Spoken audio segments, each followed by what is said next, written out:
Pemerintah Kota Lubuk Linggau memberikan kebebasan retribusi kepada seluruh pedagang Kota Lubuk Linggau mulai dari tanggal 14 Maret 2025 sampai dengan 14 April 2025.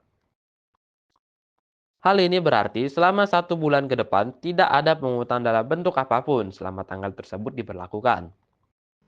Hal ini tentu saja disambut baik oleh seluruh pedagang di pasar Kota Lubuk Linggau, baik para pedagang pasar Mondeng Sepati, pasar ikan Simpang Priok, pasar Bukit Sulap, pasar Impres, dan di kawasan alun-alun Merdeka Lubuk Linggau.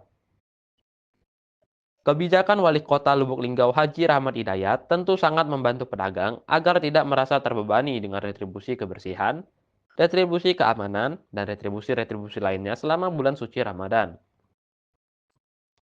Lebih lanjut, Haji Rahmat Hidayat mengungkapkan bahwa apabila masih ada para oknum-oknum nakal yang masih meminta para pedagang untuk membayar retribusi selama dari tanggal yang tertera, maka Wali Kota Lubuk Linggau tidak segan untuk menindaklanjuti oknum tersebut dan meminta para pedagang untuk segera melaporkan kepada pemerintah Kota Lubuk Linggau dan melaporkan kepada pihak berwenang untuk ditindak tegas agar para pedagang bisa fokus mencari uang untuk kebutuhan keluarga tercinta.